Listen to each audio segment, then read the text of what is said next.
This is Savio. I've been seeking answers to some of life's most perplexing questions my entire life. In 2014, I was diagnosed with stage 3 cancer, and ever since, I realized my calling existed outside of what I knew to be familiar.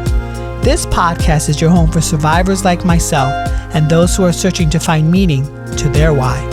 In Season 2, the show includes a mix of coaching sessions followed immediately by interviews with those from all walks of life who have been successful in the business, marketing, coaching, and financial worlds. The intent is to show the human experience in its rawest form so that others may glean insight. Nothing is rehearsed or has been edited. As a board-certified wellness coach, my job is to ask the deep questions of those trying to make sense of their place in this fractured world. I believe life speaks to us in different ways. Many of us listen but don't know how or where to begin. As someone who has crossed the bridge between life and death, I say simply, begin where you are now and get busy living. If you liked today's episode, I would appreciate it if you could share it and subscribe. Be sure to tag me at The Human Resolve so I can reciprocate in kind. So without further ado, welcome to the Human Resolve podcast. Holistic nutritionist and coach Kathy Biasi supports her patients throughout the cancer journey. Feeling like life has somehow dealt her a bad hand, she must reconcile the past and trust in the unknown if she ever wishes to be truly free. Hi, Kathy. Good to see you. Good to see you too. Excellent. So what would you like coaching on today? Let's talk about telling stories, how to tell our health history, our health stories, and why maybe it's important to do that, how it helps in the healing process. Right. So the topic is really about telling the health stories and how that would sort of help. Yeah, how telling your health story is impactful not only for your mindset, you're moving forward in health, but how it can really be impactful for other people who may be on a similar journey. So what would be a fantastic outcome for today? I think if we gave somebody the courage to go out there and to share. I mean, sometimes it can be a scary place to try to tell your story. There's so many emotions with a health journey. And I think if we can get just one person, I was interviewing someone myself, and he said, if I have one person that I can help in my lifetime, it's been a life well spent. So I think if we can help one person move forward in that space, it would be a brilliant time spent with you. So if we can help that one person tell their story so that it can have an impact. Absolutely. So how does your story sort of shake up here? How does my story impact other people's story? Well, I am a breast cancer survivor, and it took me, so this was 10 years ago approximately, and it took me a little bit of time to be able to open up to tell my story. I had many emotions. I was a person that ate well, exercised well. I thought I had the pieces in place. I had a family that I love and adored. You know, some people say to me, you learn from a cancer journey and you look back and you discover what you wanted to change. And I wouldn't have changed anything at that point in my life. I was a very happy person. And so this really came out of left field. So I felt taken aback. I felt betrayed by my own body, and I was embarrassed. I was sick, and I went through a year of treatments and recovery, and I didn't really want to think about it again. And that's just not realistic. When you go through an experience like I went through cancer, not just my own experience with it, but how it was so impactful with the people that I love and how they were so impactful on me. The story just can't end when treatment ends. And so it took me some time to understand that it's all part of this healing process. And as I've moved forward and started working with cancer patients myself, I call this time between end of treatment and really starting to take meaningful steps forward, sort of a healing space. And this healing space it encompasses a lot of things, but I think when you are put into, and it's not just a cancer journey, when you're put into a health space where you're not left with a lot of time to think. You just have to do and react and move on with your care. Once that ends and you're left to your own devices, you're left with the emotions that you couldn't or didn't address. And it's a process. It's a process that I've seen many, many times with people that I've worked with. So I feel that once I got past some of the healing, and once I got past, honestly, some of the embarrassment of what I had gone through, and I started quietly to tell my story, um, I expanded. I realized that this was not a written segment that was going to be burned in the fire. This was a part of my complete story. And I had to give honor to that as much as to every other positive piece in my story to that point. So that's how I've come out of it. And that's how I would love for other people to expand by telling their story. And everyone's story is different. So everyone has a unique piece that they can offer to people. There was two things that you mentioned that really caught my attention. One of them is my body betrayed me. Yes, I thought I was, I ate well. I was a healthy person. I exercised a lot. I've exercised all my life. And, I went in for my appointment and we were going through all of the risk factors. It was no. And the very end of it was, you just got unlucky. And I just didn't feel that was fair. I had worked hard and I felt that my body had betrayed me. I obviously, it wasn't responding to what I was doing. And it just, there was some sort of a dissociation between either my mindset or lifestyle and what my body needed. And I guess if I look back on things, maybe that was what I learned from it, is to maybe listen and to pay more attention. I was a mom of 4, still am a mom of 4. I was extremely busy. I was trying to be perfect in all aspects. I remember one Christmas, I made 100 little stockings and stuffed them with candy canes so that all the kids and all the classes of my children had these things. And I remember staying up till 2 or 3 in the morning and then wondering why I did that. That was the type of person I was. And, I had to step back. I had to take a quiet space for myself during the year. I just couldn't do everything that I like to do. And maybe that's where I needed to learn to, be forgiving and not to, why was I pushing myself so hard? Was it for my betterment or how I looked as the mom of these kids? And maybe that's what I've learned. I don't know, but I did feel that I was doing all the right things and I just came up on the wrong side of the coin. Have you made peace with that? Oh, yes, I have. I've very much made peace with everything. And as I say, it's now woven into my fabric. It's a part. It's definitely impacted my life moving forward. I was in business. I was a trader, and now I am in the health space. I am a nutritionist. I am a cancer coach. I work with cancer patients for the most part. That's where my preference lies in my practice. I've learned to open myself up to things. I have somebody asked me to host a radio show out of the blue. I have never had any experience. I was, a year out of my schooling, and I thought they were crazy. Why would I do that? Why would you ask me to do that? And I thought, what could go wrong? What could be worse than I've been through, right? If I become embarrassed or it's a flop, at least I've said I've tried. So I feel I've become more open and sort of grasp that brass ring type of person. So I think that it's opened me up, and it's definitely helped me work with the people that I work with. When I can be a part, there's a difference between working with people and teaching them book knowledge and working with people and being able to share with them an experience. When my cancer experience, when you first hear the word, and this is something that I hope we're trying slowly to move away from. But when I first heard I was diagnosed, I went to, that deep dark hole. And within the matter of 10 seconds, I had checked out of my life and trying to figure out where everyone else was going to do without me. this is where we're at sometimes with disease, is you look to the negative. So when I can experience and help people on the same sort of emotional platform that they're on, I find that it's helpful to them, very much so.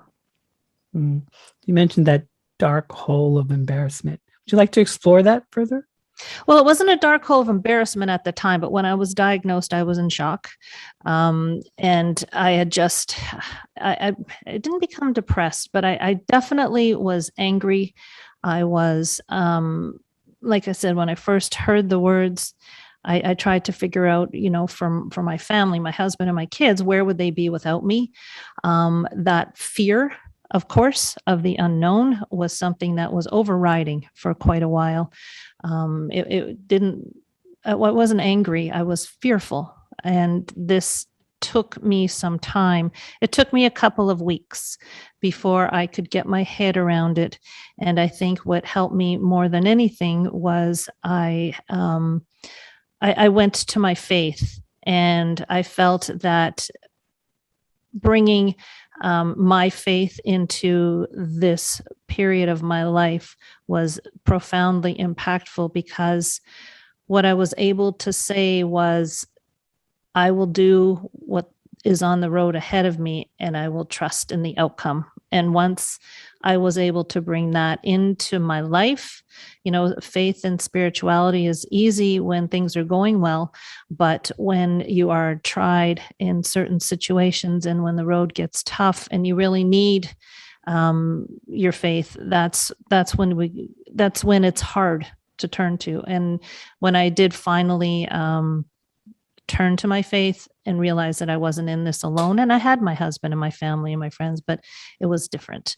That was what really turned me and made me face things head on and give me strength to face the things head on that I needed to.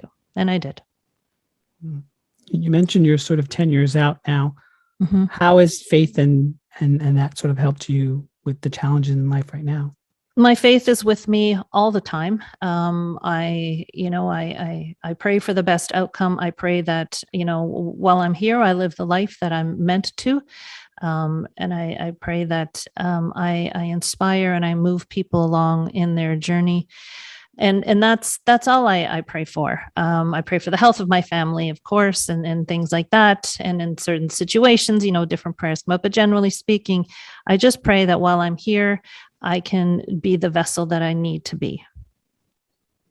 What are some roadblocks that are stopping you from, creating or achieving?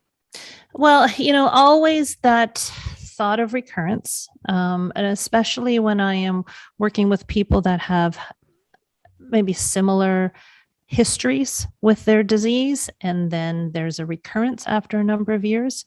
That's always in the back of my mind. And, it's not going to go away, and it's not realistic to think that it's going to go away, but it's not something that I dwell on.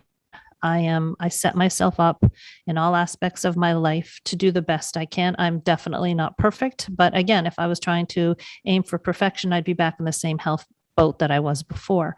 So I set myself up the best I can. And that is the biggest headspace issue that I have, is just, it's always there, and that's my biggest roadblock. I'm happy in all aspects of my life. I'm happy. My family is a beautiful family who is growing and expanding. I have a husband who was there with me and is still there with me. He's my rock. He's my foundation. And when I start to shake, he gives me a knock on the head and said, face your reality here. Look where you are. Look where you've gone to. And, anybody who works hard and is invested in what they're doing never feels fully accomplished. There's always more to do, more roads to travel, more learning to go down. And I need to step back sometimes and realize that, I am doing the best I can and, smell the roses. So I think those are two pieces of my life that I am constantly thinking about. And, it's always, as we move, as we grow, as we age, things change, life changes, and there's always a constant evaluation that we need to go through. And that's where I'm at. You said something about it's always there. Mm-hmm. Yeah. Well, when you're finished with your cancer, the doctors don't say you're cured in most spaces. They'll say you're in remission. And it's a disease that is a frightening disease for sure. And like I said, there's always a chance, knock on wood, that things will reoccur. And I have to be mindful of that. So when I have to be mindful to take care of myself to reduce risk of recurrence, it obviously places it somewhere in my mindset. So I can't get rid of it. It needs to be taken care of, this part of my life. So when I get these little scares that come up, or when I feel that something is a little bit too close to the nerve, I do have to step back and realize the steps I've put in place to, hopefully help me in prevention, and trust in what I've learned and done and continue to do. Would you like to try a little experiment with me, trying to explore where this lies in your body? Absolutely. Just want you to get comfortable. You can soften your gaze or close your eyes if you feel safe. Just take a couple breaths in and out. Just going to do a quick body scan. Just want you to breathe into the different body parts I mentioned. The top of the head, the forehead, the eyes, the nose, the ears, the cheeks, the mouth, the lips, the neck, shoulders, upper body, arms, your torso, lower body, your legs, your feet. Just want you to take a couple of breaths in and out.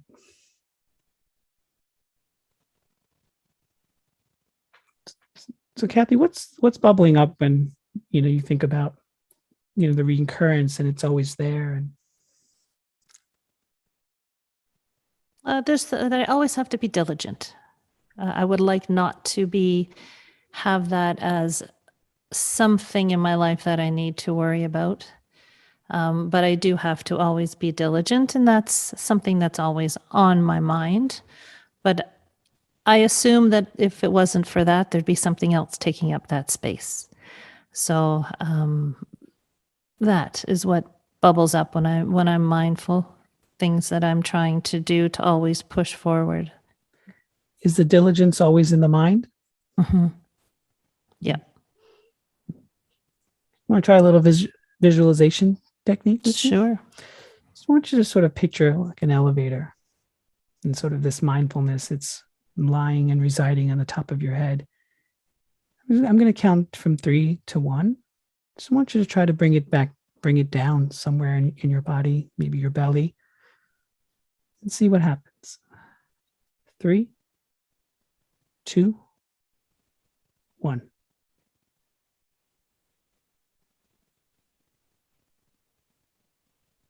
Is anything rising? It gets caught in my throat. Gets caught in your throat. Mm-hmm. Can you describe it? Kind of like the just beginnings of a sore throat. So it's not sore, but something's there. Can you describe what it looks like? A lump. A lump. Right around my Adam's apple. Does it have any features? No.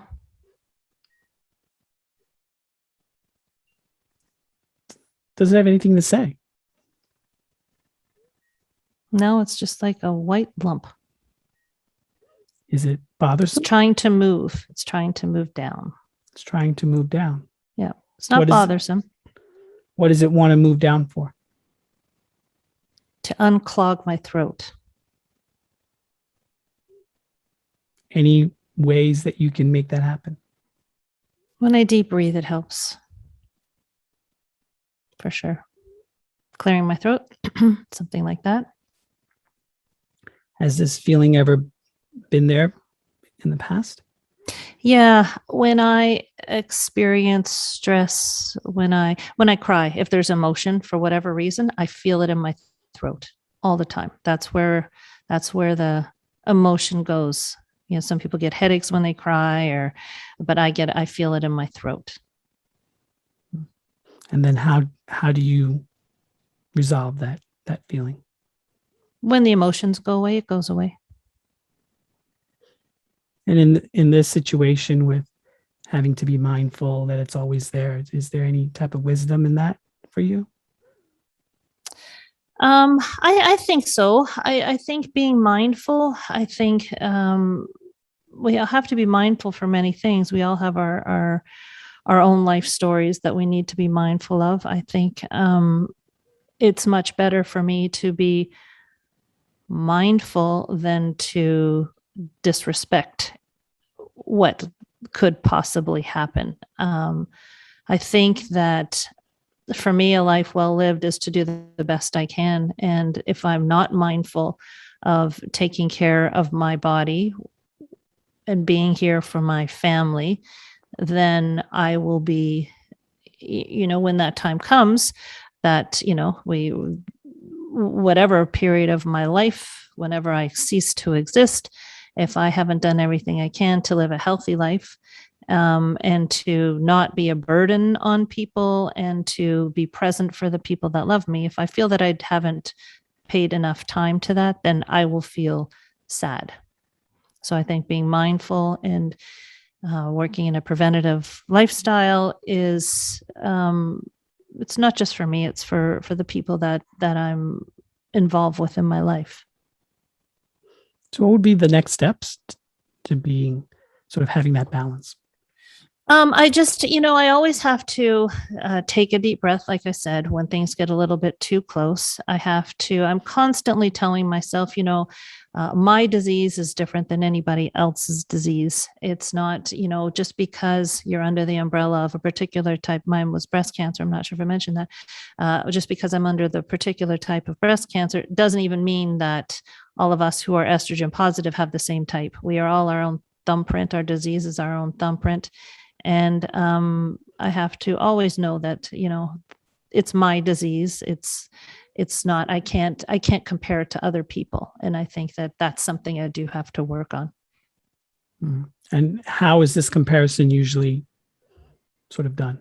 No, I just sit back, I take, if I've had a particularly difficult patient that I'm working with, I might take some time, a day or two, and just go out in nature, go out to dinner, just whatever, watch TV, and just take some time away from that space. Doing other things. So when I'm interviewing people, it's not in the cancer space. So it's a distraction from that area. I exercise a lot. I exercise hard. And I think that is really helpful for me. I have lots of things that I like to do. I love to learn. It doesn't always have to be in the medical space. So I like to learn. I like to create things. So those are all helpful for me to get my mind away from focusing on what can happen. It's just not, it's a waste of energy. You mentioned previously about the support of your husband and your kids. How does that sort of work in your life in helping you become less mindful of, the reoccurrence? Well, my husband, for sure. He's my biggest supporter. And, sometimes when someone looks at you and goes, you're crazy. It's just, maybe I am, he's not, what's the word I'm looking for? He's not overbearing. He's not, he just looks at me sometimes and he's the face of reality. And, he did say to me, I've said this many times, you're worried about cancer recurring and the rest of us are worrying about getting it in the first place. So really, we're kind of all in the same boat, aren't we? And I thought that was, every time I still think of that to this day. And this was 10 years ago that he said, said it to me 9 years ago. And he's right. He's a very, straight line thinker. He's always supportive of any venture that I do. And that's, to me, he's my rock. He's just everything that I need when I'm crazy, angry, mad, and beyond any disease I have, I can be volatile. I can get angry. I can get very happy. I've got 4 kids, so, I'm kind of raising them, as always. Raising children is always an ebb and flow of different emotions. And he's just the stable one in all of it. So I need that. And I need that space where he'll let me go and do what I need to do, or go up to our place up north and spend a couple of days when I just need to be by myself for a little bit. And it's a wonderful relationship. How can you resource some of his steady-headedness to helping you, move forward with less angst? I just look at him sometimes, and things that worry me don't even faze him. And he's just so pragmatic about things. He cuts through it all. He's not a person of a lot of words. You wouldn't call him someone who's the humor and the party. He's just very, he sees the situation and he cuts through very clearly. And it helps me to get through some of the minutia of what goes on in my head, for sure. Any ways you can resource some of that for accountability for yourself? All the time. There's certain, for instance, what came up recently is I've been battling high cholesterol. And part of it is because of my medication, and part of it is because of my, it's in my genes. And so being, again, in this health space, I have done everything that I have, that would naturally bring my cholesterol level down. And it took me a year, and I went through different types of tests, and I tried all these things, and it just, nothing happened. And he gave me the space. He didn't say just do it. He just said, when you get to that place where you're comfortable, then go ahead. And then, so a year later, I circled around to that same medication, to the same dosage, everything. And it was like, this is what I have to take. And, many people would go, you're just crazy. You should have just taken that. You should have this is what the doctor said. But you have to get to that space where you're comfortable with it. And it took me a year. And he watched me do all these things, and he supported me. And here I am to this very day, no farther ahead as far as reducing my cholesterol, but farther ahead in my mindset, so that I was comfortable doing what I needed to do. And that's what I get from him. It's do what you need to do, get to that place, and then make your decision. And I find that just sometimes I just am so quick to make a decision or think or be spur of the moment. He's just like the yin to my yang, for sure. So Kathy, what's next? What's the big, what's your big goals right now? Reducing my cholesterol. That's number one. I come off my medication for cancer in 3 months. So I'm hoping that there is sort of a balance and that comes. So that's that. Career-wise, I am developing new programs. I am continually working to go online. I was in clinic with COVID. I really haven't been back to the clinic in about a year and a bit. So I have been slowly transforming my practice online. My clinical program, my 4-week clinical program that I work with cancer patients on, is online. And now I'm just working on more programs to support the people that need it, that's in my community. I do webinars and things like that. So just continually moving forward and learning. And so when that obstacle sort of pops into your head of like thinking about what could be or what might happen, how would you handle that? I just stop. If I can't focus, and I know, see, when I work and I dive into a project, I will be sitting in front of my computer until that is done. And I can't just work for 3 hours, shut it off and go. So I know that I need to be in the right space to do that. So I have to clear my head before I can sit down and jump into these projects, because, they do certainly block my mind from other things, but I do have to, it's like, cleaning out a room. I have to know that I've got to dedicate this time. Once I start, I'm not coming out of that room. So, that's how these blockages I handle them well. I don't think that they're not an impetus to what I want to get done. It's just, it's a learning experience. It's learning myself. It's all part of disease and health management. So I can talk to myself quite well. So how would you, if I was to ask you to title this new phase, what would it be? If I had a book, it'd be called All the Paths That Lead to Me. This phase, I think, is my settling phase.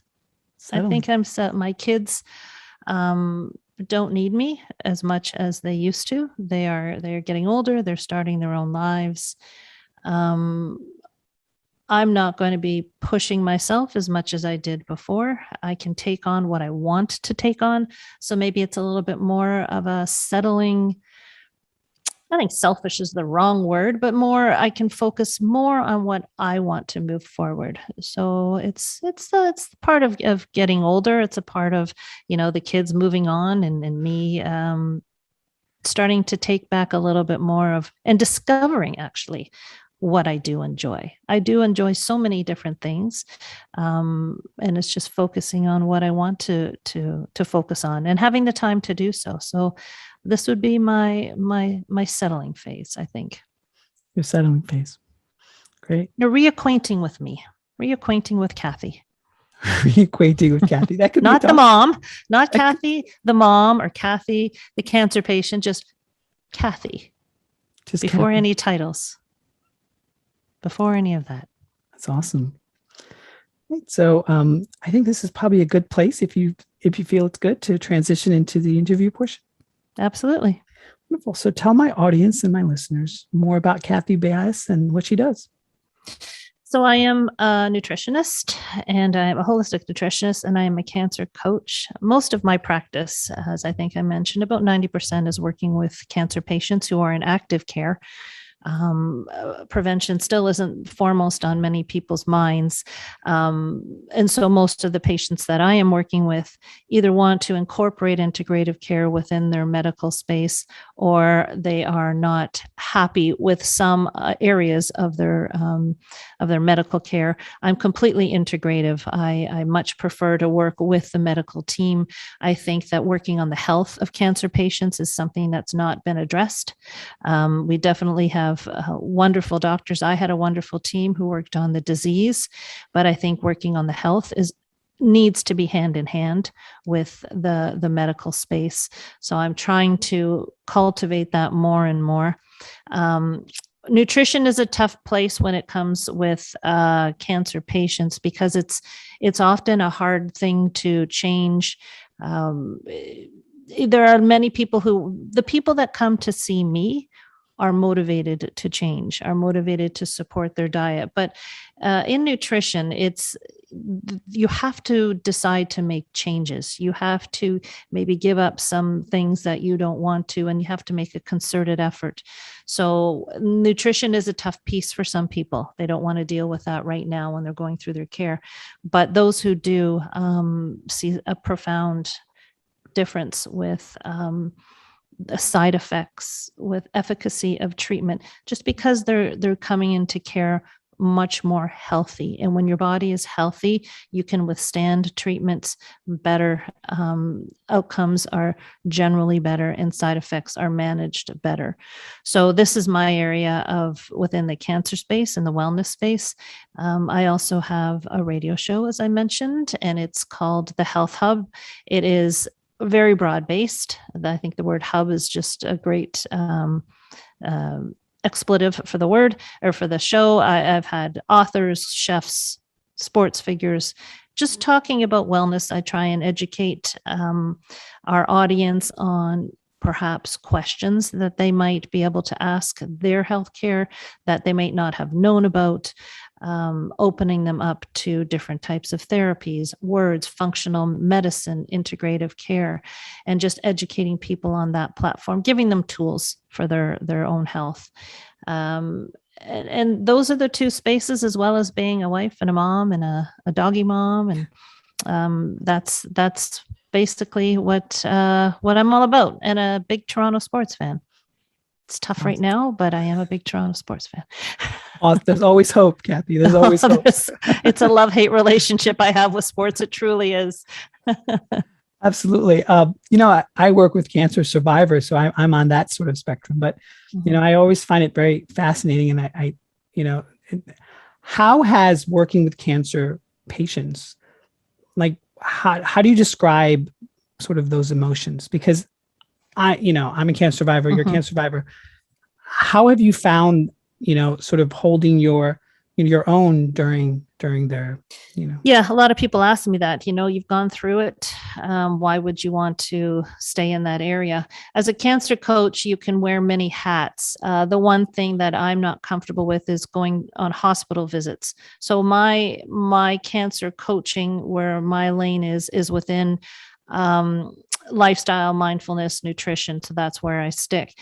I've lost a lot of people, we've seen a number of people in our clinic, and we've lost clients and patients. And as I said, we're getting people that maybe are not completely satisfied or having difficulty with their medical team.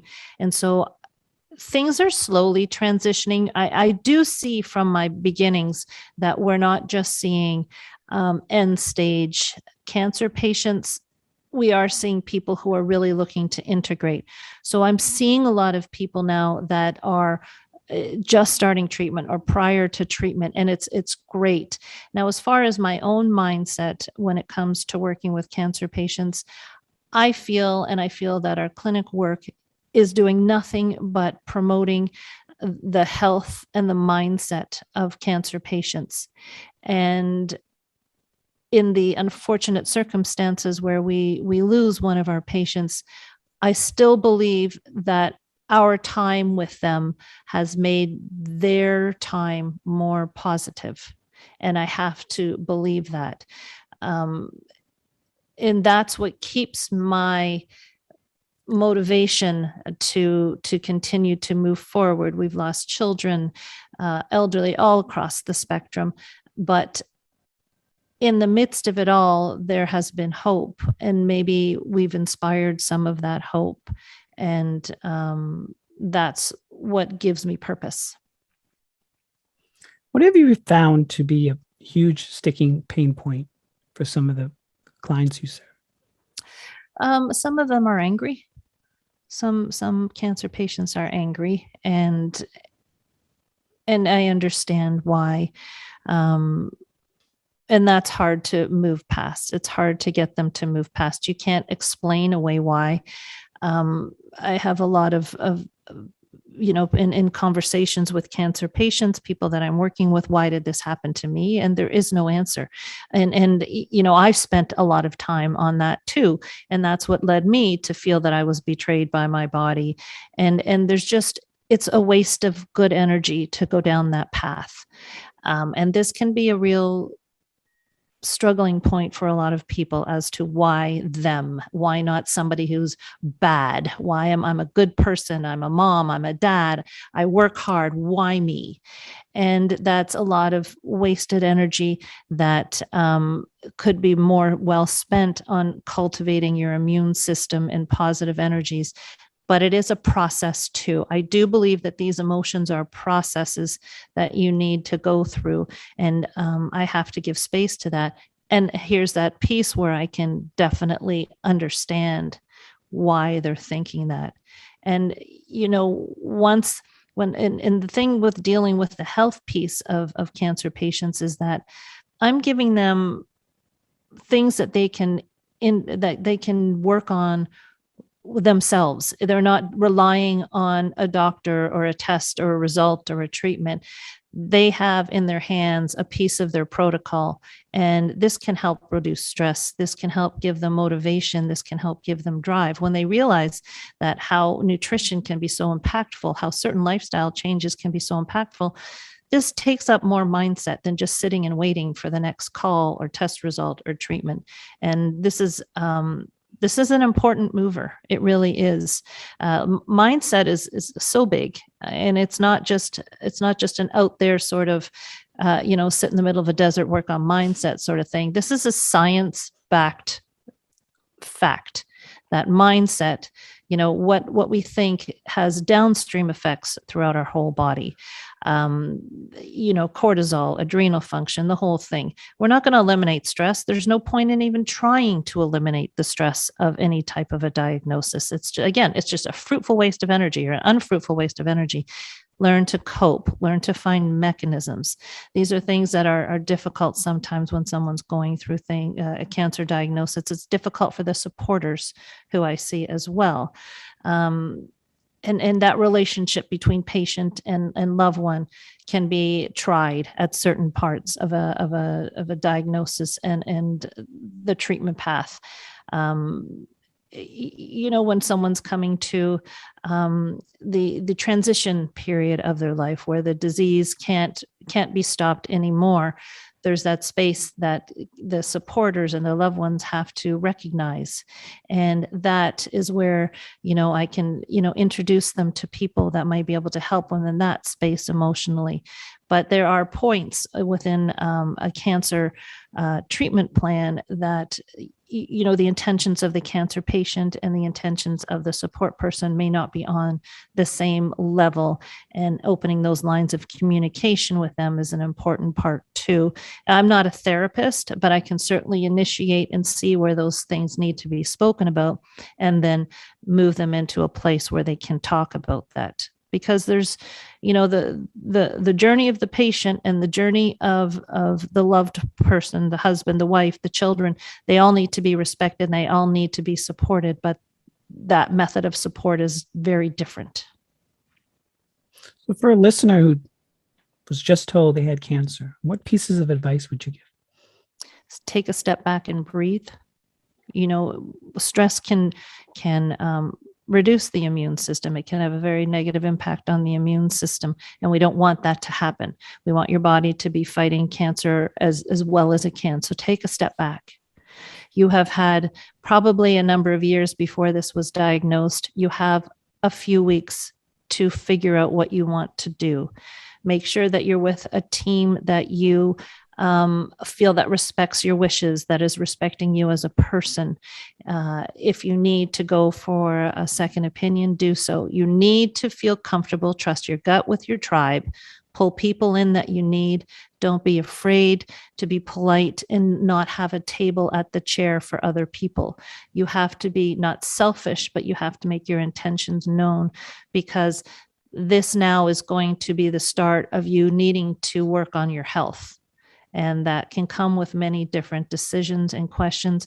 You'll be surprised who shows up for you, and you may be surprised at who doesn't, and that's fine. Not everybody can be there on every part of your journey, and you need to be forgiving for that.